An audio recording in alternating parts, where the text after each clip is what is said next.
80-year-old Peggy Nadell gazed out of her second-story bedroom window, watching the snow fall onto the ground below. Peggy's large gray wooden house sat tucked away in Valley Cottage, New York, a small upscale enclave located in Clarkstown, less than an hour northwest of New York City. Peggy had lived in this house for 50 years. She loved her small town, and she thought there was something really special about it in the winter.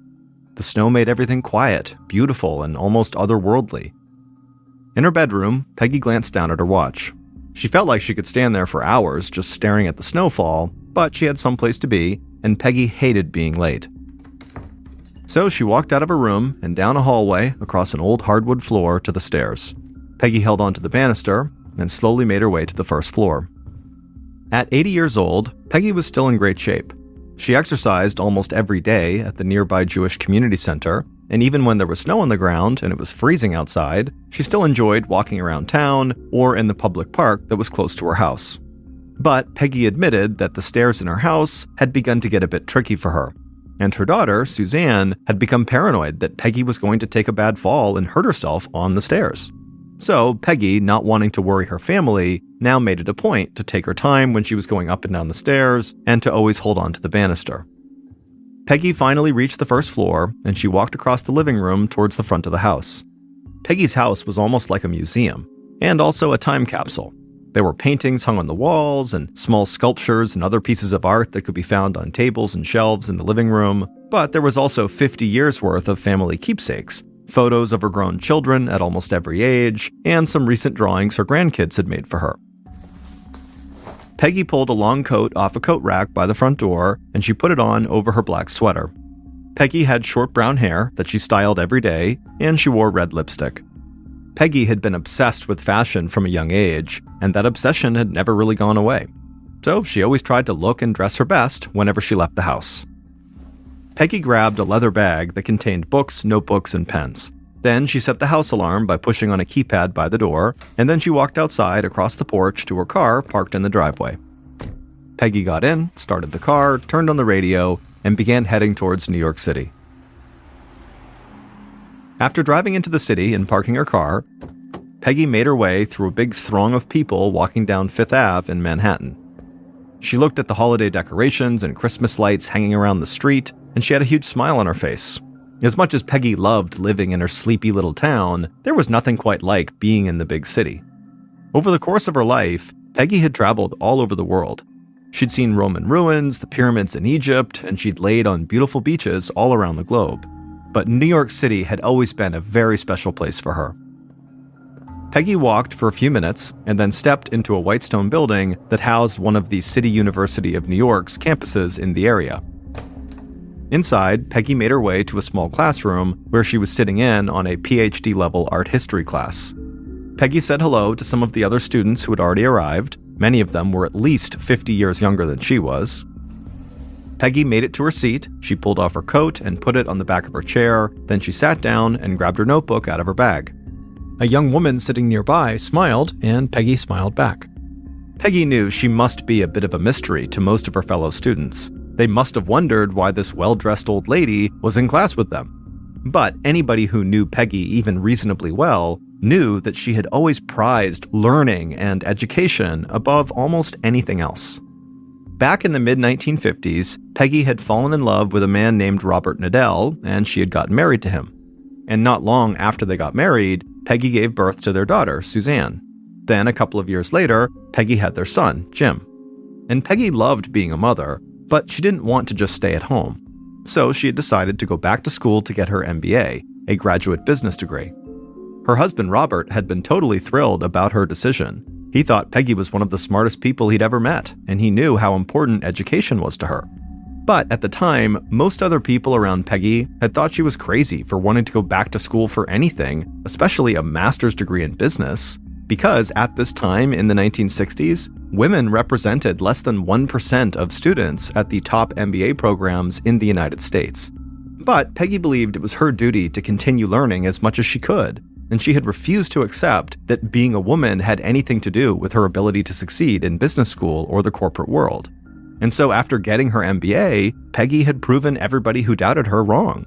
She had gone on to work for Xerox, a huge corporation that was a pioneer in photocopiers and other technology products, and after years of working at that company, Peggy had become one of Xerox's first female executives. Peggy had a long and very successful career, and when she had finally stepped away from her work, she enjoyed retirement right alongside her husband Robert. They had loved to travel, and they had spent a lot of their time helping their community by volunteering for local groups and charities. And as much as Peggy had loved her high-powered executive job, she actually enjoyed the volunteer work that she and Robert were able to do even more. But then, in 2003, Robert had died unexpectedly, and suddenly Peggy had found herself all alone in her big old house. Peggy's daughter, Suzanne, lived about 20 minutes away, and so the mother and daughter spent a lot of time together. But Peggy knew Suzanne had a life and a job that kept her busy, and Peggy didn't want to give up on all the things that made her happy just because she was on her own now. She wanted to keep learning about new things and experiencing new things. So Peggy had begun to study art history, a subject she'd always been interested in. And eventually, she decided she wanted to learn as much as she possibly could about art history. So at 80 years old, Peggy began sitting in on these PhD-level art history classes. Not to get another degree, but just because she really loved it and wanted to learn more. Peggy listened closely and took extensive notes during the professor's lecture. And as Peggy wrote in her notebook, she almost felt like a kid again. She knew how absurd that would sound to the others in the class. After all, she was a mother and a grandmother, and she had lived a full life by this point. But Peggy felt like learning new things was really the best way to stay active and engaged in the world around her. Later that night, Peggy was in her bedroom, still thinking about what she learned that day in class, as she changed out of her clothes into her nightgown. Then, once she was changed, she sat down on her bed, and she grabbed the home phone off the bedside table. Now, there were two people Peggy usually talked to multiple times a day: her daughter, Suzanne, and her daughter-in-law, Diana. Peggy knew both women liked to check on her a lot to make sure she was okay. Suzanne was paranoid about Peggy falling down the stairs, and Diana, who was married to Peggy's son and lived in Florida, worried about Peggy going out and driving when it was cold and snowing. Peggy regularly reminded her daughter and daughter-in-law that she was more than capable of taking care of herself, but she did love talking to them both and staying in touch. So Peggy called her daughter, Suzanne, and told her all about the day's art history class. Then, after she was done speaking to Suzanne, Peggy called Diana in Florida. Now, Peggy's son was not much for phone calls, so his wife, Diana, was really Peggy's only real connection to her grandkids who lived so far away. Peggy told Diana that she really missed everybody and that she was hoping she could pay for Diana and her son's two kids to come visit her in New York that summer. When Diana heard that, she got really excited and said the kids would love that. Eventually, the two women wrapped up the call and said goodnight, and then Peggy hung up the phone and walked over to the bedroom window. It was still snowing outside, and the snowflakes seemed to glow under the streetlights.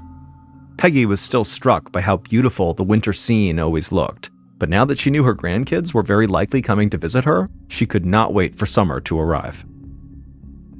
Over a month later, on January 24th, 2014, Peggy was in her room getting ready for bed again. Peggy had kept busy over the recent holiday season. She'd spent the first night of Hanukkah with her daughter Suzanne, and she had also talked to her daughter-in-law Diana and her grandkids in Florida almost every day. She'd gone to various holiday parties in town with close friends, and she continued to exercise at the Jewish Community Center. But despite how fun the holiday season had been, it still totally wore Peggy out, and she was still feeling tired weeks later.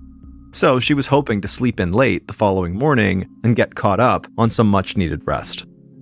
It hadn't snowed in weeks, but temperatures had dropped to a freezing 15 degrees Fahrenheit, and it was cold and drafty inside of Peggy's old house. So she climbed into bed and pulled a whole pile of warm blankets over her. Then she turned off the lamp on her bedside table and eventually drifted off to sleep. But just a few hours later, at 1:17 a.m., so this is now on January 25th, Peggy woke up startled. Her home phone was ringing on the bedside table right next to her, and the sound had pulled her out of her dream. She took a breath and got her bearings, and then leaned over and flipped the switch on the lamp. Peggy looked at the clock next to the phone and saw how late it was, and she started to panic because she was worried that a phone call at this hour could only mean something bad had happened. Peggy sat up in bed and cautiously answered the phone, and then after talking to the caller for about a minute, Peggy relaxed. Now, Peggy was still a bit shocked from getting a call in the middle of the night that woke her up, But there was no emergency or any bad news. Peggy just had a couple of unexpected late-night visitors standing outside of her house. So Peggy got out of her bed, she walked to her closet and put on her robe and slippers. Then she headed downstairs and walked to the front door. She opened the door and smiled at the two people standing outside. But before she could let her visitors in, a loud, very high-pitched beeping sound began echoing through Peggy's house. Peggy had forgotten to turn off the house alarm before she opened the door. Peggy quickly punched in the code on the keypad right near the door, and it turned the alarm off, but the phone in the kitchen started ringing, so Peggy rushed to go grab it. The alarm company was calling to see if everything was okay, and Peggy would give them a password to let them know it really was her, and then she told them everything was fine. Then she hung up the phone and called out to her visitors to come inside. And they did. They joined Peggy in the kitchen, and she poured each of them a glass of water. Then the three of them sat at the kitchen table and talked for a few minutes, and then Peggy stood up and excused herself. Peggy walked through the living room and went up the stairs to the second-floor bathroom, which was a lot warmer than the one on the first floor. But when Peggy was done and about to leave the bathroom, she heard shouting outside and footsteps on the stairs. And so Peggy stepped out of the bathroom, and she was surprised to see her two visitors were standing right there outside. They were quiet and kind of awkward, and Peggy thought maybe the two of them were in the middle of some kind of argument that she had now just kind of butted herself into. But Peggy smiled at them and said, "Let's go down to the kitchen and keep on talking." Then Peggy walked past them, put her hand on the banister, and began walking down the steps. And the two visitors followed her. But before reaching the bottom of the stairs, Peggy heard one of her visitors begin to scream right behind her.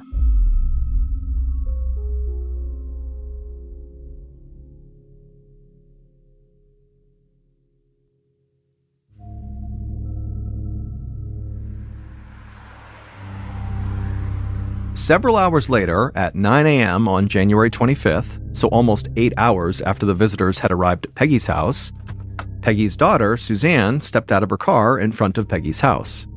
Suzanne was 55 years old with frizzy dyed blonde hair. She wore jeans, tennis shoes, a t-shirt, and a big winter coat. Suzanne had not inherited her mother's love of fashion. Instead, Suzanne preferred comfort over style. Suzanne walked quickly to the front door. It was bitterly cold out, but Suzanne barely noticed. She had woken up that morning and called her mother like she did almost every day, but Peggy hadn't answered. There was a chance Peggy could have just slept in or gone out to exercise, but Suzanne had tried calling back a little bit later, and Peggy still didn't answer. So Suzanne had called her sister-in-law, Diana, because she knew Diana usually called Peggy several times a day too, and Diana said she had called Peggy too at around 7:30 that morning, but Peggy didn't pick up, and so Diana said she left a message but still had not heard back yet. After talking to Diana, Suzanne was worried enough that she decided to just drive over to her mother's house to make sure everything was okay. Once Suzanne reached her mother's porch, she reached into her pocket and pulled out the key she had to her mother's house. She used it to open up the door, and then once she was inside, she called out for her mother, but there was no answer. So Suzanne began walking around the first floor of the house, and when Suzanne walked into the living room, she let out a blood-curdling scream. Suzanne saw Peggy's crumpled body on the floor at the bottom of the stairs. Suzanne instinctively ran to her mother, and when she got a good look at her, she saw there was a knife sticking out of Peggy's chest. And so Suzanne dropped down and just yanked the knife out and threw it on the floor, and then she leaned in and touched her mother's face, and she could feel that Peggy's skin had gone totally ice cold. Totally distraught, Suzanne took out her cell phone and dialed 911. When the emergency dispatcher answered, Suzanne began yelling that she needed help and that her mother must have fallen down the stairs while holding a knife and she accidentally stabbed herself.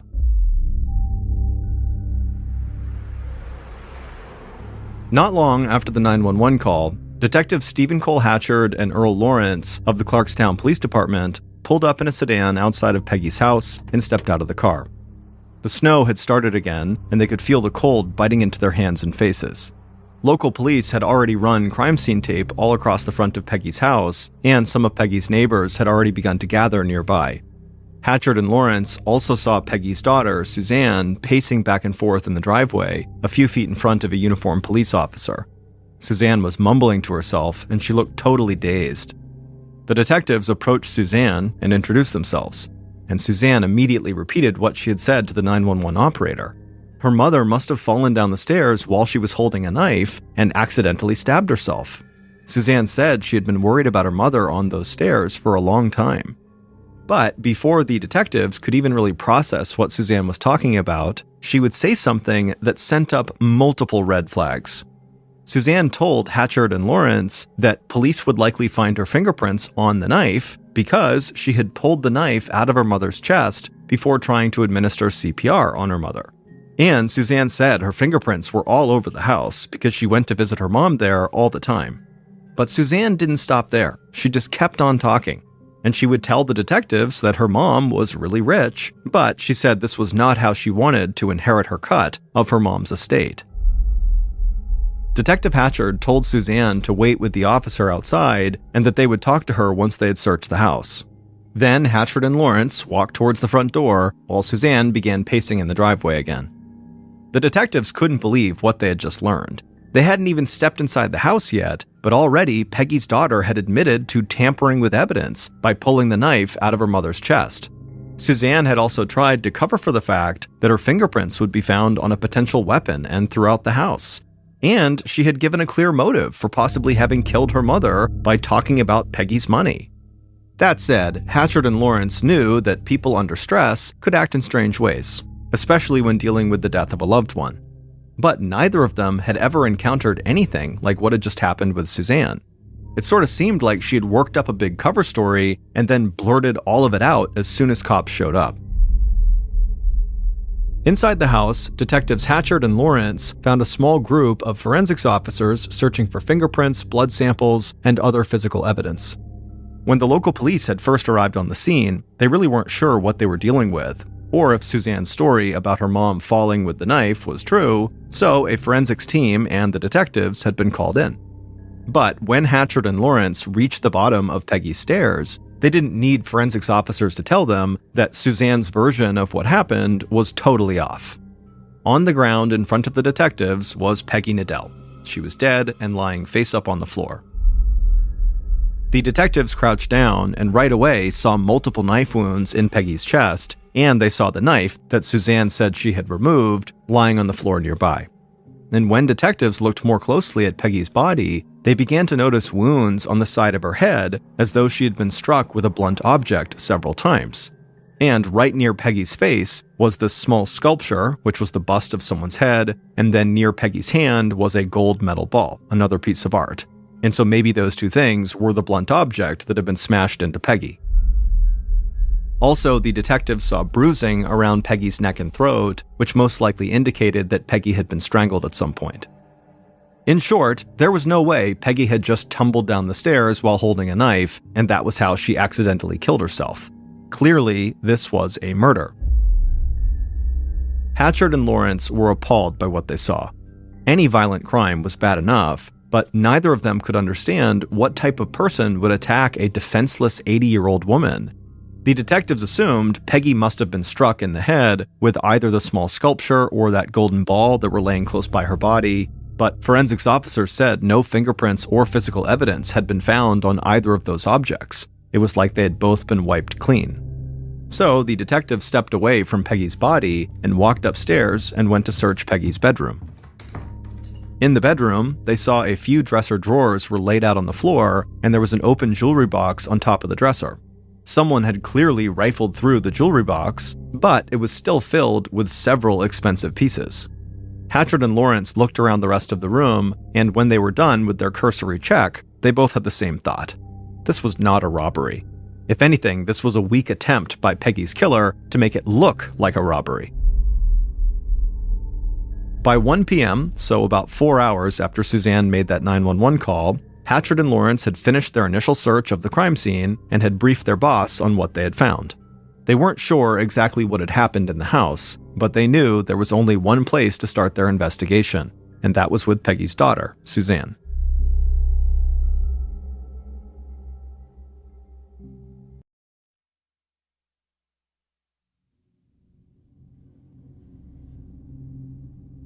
Later that afternoon, Hatchard and Lawrence sat in a comfortable police station conference room across a long table from Suzanne. They wanted Suzanne to be able to talk freely and feel comfortable, which is why they had not brought her into a cramped interrogation room. The detectives had not found any direct evidence to pin Peggy's murder on Suzanne, but they had heard Suzanne's bizarre statements she made at the house, and they felt like that was definitely enough to go on. Detective Hatchard started by asking Suzanne to explain why she had been at Peggy's house in the first place. Suzanne talked about not being able to get a hold of her mom and how her sister-in-law Diana had the same issue, so Suzanne had gone by her mother's house to check on Peggy. After all, Peggy was 80 years old, she lived alone, so Suzanne checked on her a lot. That made total sense to Hatchard and Lawrence, but then Hatchard asked Suzanne why she had been so preoccupied with her fingerprints potentially being found on the knife. And Suzanne's answer to this seemed even weirder than some of the stuff she'd said at the house. Suzanne leaned across the table and told them she watched a lot of TV shows and news programs about murder, so she knew the cops would very likely be looking at Peggy's family members as suspects, and so she wanted to clear herself. Hatchard and Lawrence could tell Suzanne really believed saying this was actually going to help her, but they thought this made her look even more guilty. Here was a person who watched TV shows that demonstrated how law enforcement tracked down killers, and then she had taken steps like tampering with a murder weapon that could throw investigators off her trail. The detectives ended up questioning Suzanne for several hours that afternoon, and at the end of it, as far as the detectives were concerned, Suzanne had done nothing to clear herself of her mother's murder. During the interview, Suzanne seemed kind of erratic, and she kept bringing up her inheritance. She said her mom was worth about $4 million, and now that she was dead, Suzanne would get half of it. By the end of the interview, several police officers who were watching the interview thought Hatchard and Lawrence had gotten enough damning statements from Suzanne to actually put her in custody. But the detectives knew that if they did that, word would very quickly spread all across the area that Suzanne had been arrested for murdering her mother. And once that rumor was out there, people would have a really hard time ever changing their minds about what they thought Suzanne had done, even if it was proven later on that Suzanne was actually innocent. So Hatchard and Lawrence talked over their various options, and ultimately they just didn't feel like they had enough evidence yet to justify holding Suzanne and potentially destroying her reputation. So they let her go. But as soon as Suzanne was out of the police station, Hatchard and Lawrence called a judge and they got a warrant to conduct full-time surveillance on Suzanne. Police would get stationed outside of Suzanne's home and her work, and they would watch her at those two locations and follow her anytime she left them. In the following days, along with conducting their around-the-clock surveillance, investigators began digging into Suzanne's recent credit card history, and they found another huge red flag. On the night of January 24th, so just hours before Suzanne's mother would be killed, Suzanne had gone shopping at a grocery store that was close to Peggy's house. But based on her credit card records, this was not where Suzanne typically did her shopping. She went to a store that was much closer to her own home. But it was not just this grocery store's location that seemed kind of suspicious. On the night in question, investigators learned that Suzanne purchased rubber gloves and cleaning supplies. Hatchard and Lawrence felt like this was just one more thing that pointed towards Suzanne's guilt. After all, rubber gloves and cleaning supplies could explain why there were no fingerprints found at the crime scene. And so the detectives were confident they were on the right track, and they thought if Suzanne had killed her mother, she would slip up soon, and they would be there to arrest her. At 11 a.m. on January 29, 2014, 4 days after Peggy's murder, Suzanne sat in a wooden pew in a funeral home next to her husband. Her eyes were bloodshot, and her whole body felt like it was trembling. The pews around her were filled with Peggy's friends, family, and members of the Valley Cottage community who Peggy had gone out of her way to help. Even though police had not arrested Suzanne, word had already spread that she was a primary suspect. And a couple of days earlier, when Suzanne had gone to her mother's house to pick out clothes for her mother to be buried in, a neighbor had stepped outside. And this woman, who had known Suzanne since she was just a little girl, began screaming, "When are you going to arrest her?" And so the rumors and the pressure were really starting to get to Suzanne, and it was making it hard to sleep at night. Towards the end of the service, Suzanne and others recited a prayer in Hebrew, and then Suzanne quickly made her way out of the funeral home. Once outside, Suzanne welcomed the fresh, cold air. It was like she could breathe again. Inside, she'd felt stifled because she felt like everybody was staring at her and talking about her. A minute later, Suzanne's younger brother Jim and his wife Diana came outside and walked over to her. They had flown in from Florida shortly after they learned about Peggy's death, and Suzanne could not have been happier they were here. Suzanne said hello to her brother, who she always thought was kind of strange, and then she hugged Diana, who she was very close with, and they talked for a while about how much Peggy had meant to them. But as they stood there chatting, they had no idea the police were watching. Not long after Peggy's funeral, Detectives Hatchard and Lawrence met with Suzanne's brother, Jim, and his wife, Diana, at the police station. The detectives asked them basic questions, like where they had been on the night before the murder. Jim had been at his house in Florida, and Diana had been at a wedding most of the day. Diana would say that she had called Peggy on the morning of the murder, but didn't get an answer. And then she also said she'd spoken to Suzanne right before Suzanne had gone to Peggy's house and discovered Peggy's body. Hatchard and Lawrence would of course follow up on Jim and Diana's statements, but the detectives really wanted information on Suzanne. They wanted to know if Suzanne had spoken to Jim and Diana about the inheritance money that Suzanne seemed so eager to tell police about. But Diana said the idea that Suzanne had anything to do with this murder was ridiculous. She said Suzanne loved her mom, and she was closer to Peggy than basically anybody else in the world. And so Diana said the police really needed to stop wasting their time looking at Suzanne and bring the person who actually killed Peggy to justice. But when Jim and Diana left the police station after their interview, the detectives still totally believed Suzanne was their most likely suspect. Family members sticking up for each other was not anything new. But over the next few weeks, surveillance on Suzanne did not get Hatchard and Lawrence any closer to having concrete evidence that she was in fact the killer. Still, Hatchard and Lawrence hoped that even if Suzanne's actions didn't lead them anywhere, that maybe her phone records soon would. Investigator Robin Arias sat at her desk staring at hundreds of numbers printed on a piece of paper. Most people's eyes would probably have glazed over, staring at all those numbers for as long as Arias had, but she could feel her pulse racing as she scanned the sheet of paper over and over. Arias was an investigator with the Westchester County District Attorney's Office, and she was an expert at analyzing phone data. Arias had begun working with Detectives Hatchard and Lawrence on Peggy's murder case, and currently she was studying calls that Suzanne made, and she was also looking at Peggy's phone records. Arias confirmed that Suzanne called Peggy multiple times before calling 911 on the morning of the murder. Arias also confirmed that Diana had also called Peggy and had spoken to Suzanne on that same morning. But now there was something on one of the sheets of paper, something from Peggy's phone records, that really leapt out at Arias. She could see that someone had called Peggy at exactly 1:17 a.m. on the morning of the murder. And this was a big deal because that time was basically right before Peggy was killed. But there was something else that struck Arias as odd about this call. The call had come from a number that didn't show up anywhere else in Peggy's phone records. Arias was checking the records to make sure she was right, but she was convinced that that late-night call was made by someone that Peggy did not normally speak to. And so finally, after scanning the pages several more times, Arias was sure she was right about that phone number, that it was really unique. So she grabbed her own phone and she made a few calls. Detective Hatchard was at his desk going over notes from Peggy's murder case when Arias called him. And as soon as Hatchard answered, he could tell Arias had big news. She was known to be very calm, cool, and collected basically all the time, but immediately Hatchard could hear the excitement in Arias's voice. Arias told Hatchard about the strange number that had popped up in Peggy's phone records just before her murder. But Arias said this was just the tip of the iceberg. She looked into that number and learned that it came from a phone that was not actually registered to anyone. It was something called a burner phone.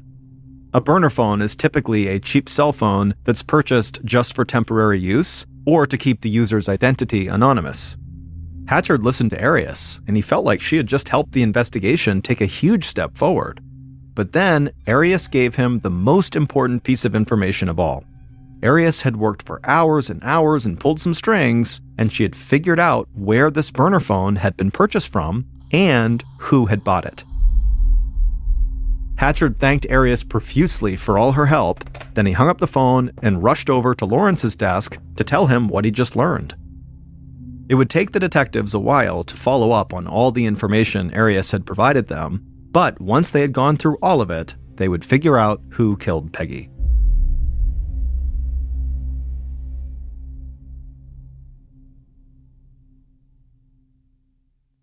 Based on Robin Arias's phone data analysis, evidence found at the crime scene, and interviews conducted throughout the investigation, here is a reconstruction of what police believe occurred in the early morning hours of January 25, 2014, when someone murdered Peggy Nadell in the home she had lived in for 50 years.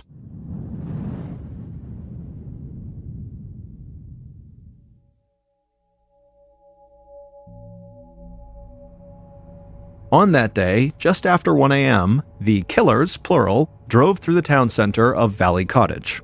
And there was something about the place that almost didn't seem real, like it was a movie set version of a perfect small town. The killers looked at each other, but didn't speak. They knew what they were about to do would leave this entire community in complete shock. A few minutes later, the driver pulled onto Peggy's street and then parked in front of Peggy's large gray house. A few porch lights were on at some of the nearby houses, but overall the neighborhood was totally quiet. In the car, the passenger reached into their pocket, took out a phone, and called Peggy's home phone number.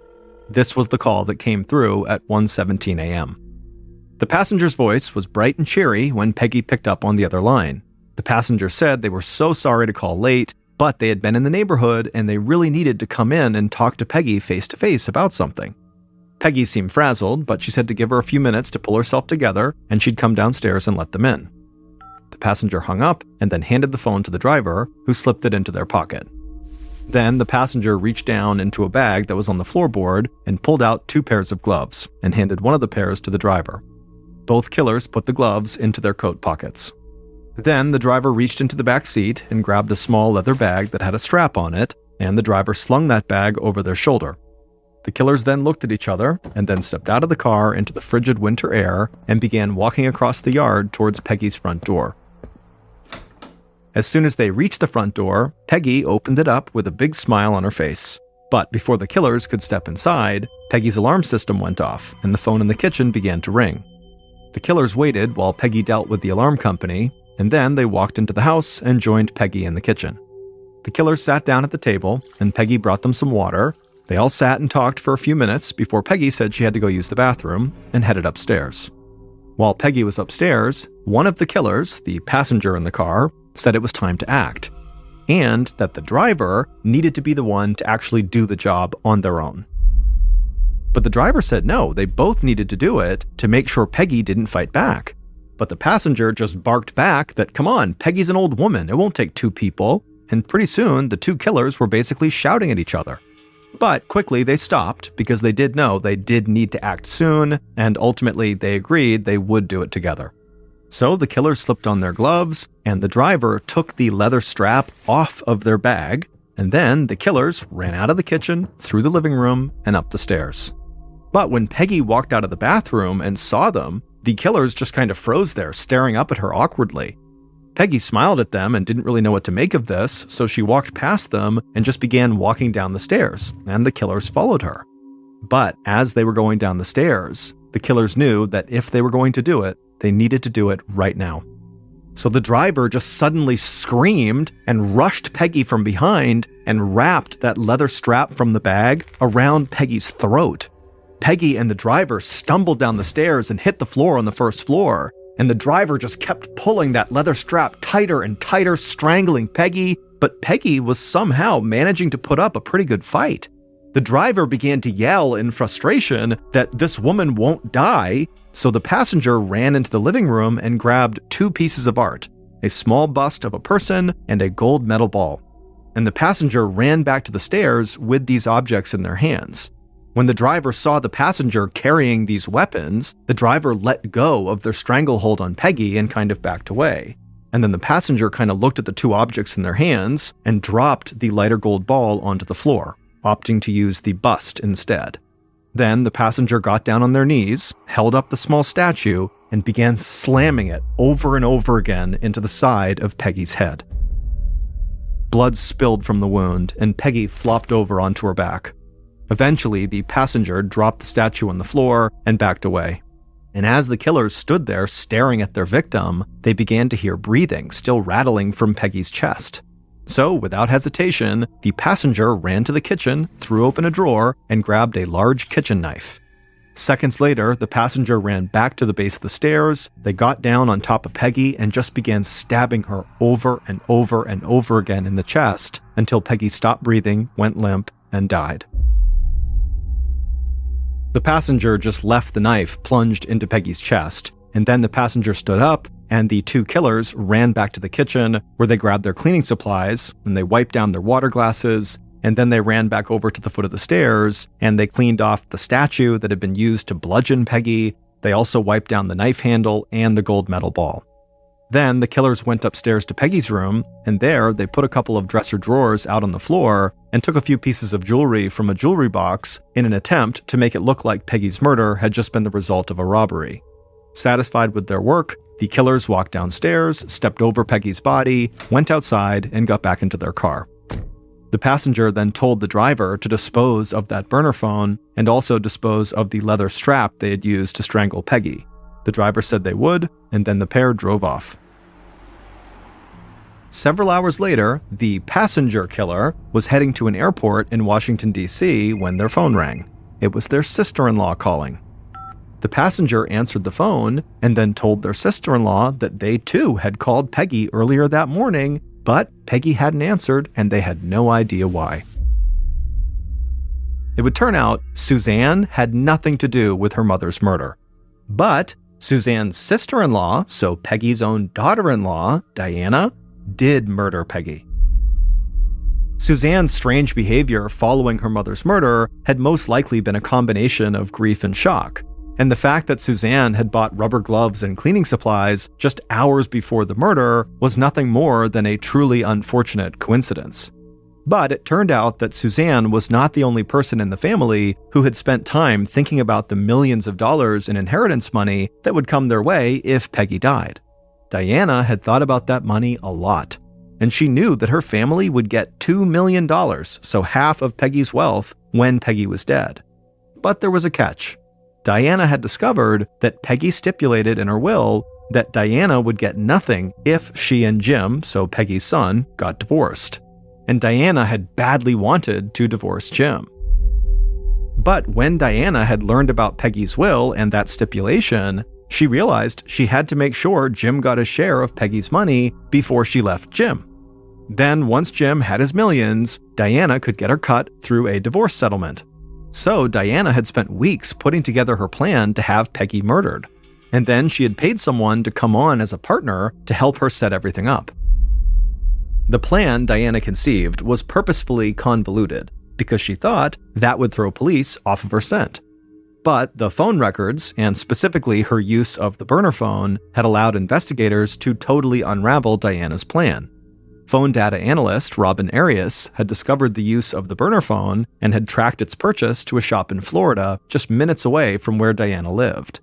It turned out Diana had not been the one who actually physically bought the phone, but using surveillance footage, investigators were able to track down the woman who had bought the phone. And when police questioned that woman, she said Diana had paid her money to buy the burner and hand it over. And so with the burner in her possession, Diana had told her family, and later had told police, that she flew to Washington, D.C. for a wedding. But in reality, Diana had flown to D.C. to meet a woman who had been recruited by Diana's partner to actually carry out the murder for $10,000. That woman met Diana at the airport in D.C., and they both drove several hours to New York to kill Peggy. Police believe Diana really wanted this woman to kill Peggy on her own, while Diana just supervised. That way she wouldn't have to actually murder her mother-in-law, who she had been close with for years. But in the heat of the moment, when the hired killer, or the driver, failed to strangle Peggy to death, Diana, who had been the passenger in the car, had acted on instinct and bludgeoned Peggy and then stabbed her to death. Diana believed that involving other people to set up and carry out this murder would help distance herself from the crime and maybe keep her out of trouble. But as investigators put together all the puzzle pieces, everybody else involved in this crime pointed the finger directly at Diana. The woman who was hired to kill Peggy for money and who tried unsuccessfully to strangle Peggy to death cut a plea deal and was sentenced to 20 years to life in prison. And while she was awaiting her murder trial in prison, Diana was recorded making phone calls trying to arrange the murders of 2 witnesses who could testify against her. Diana was found guilty of plotting to murder those witnesses, and as a result was sentenced to 15 years to life in prison. Then she was also found guilty of second-degree murder in Peggy's case and received an additional sentence of 23 years to life in prison. Peggy is buried outside of the small, quaint town where she spent 50 years of her life. With all of the things that Peggy accomplished in her career and her education, there was still just one thing that mattered to her above everything else: her own family. And so Peggy's headstone is very simple. It just says wife, mother, grandmother.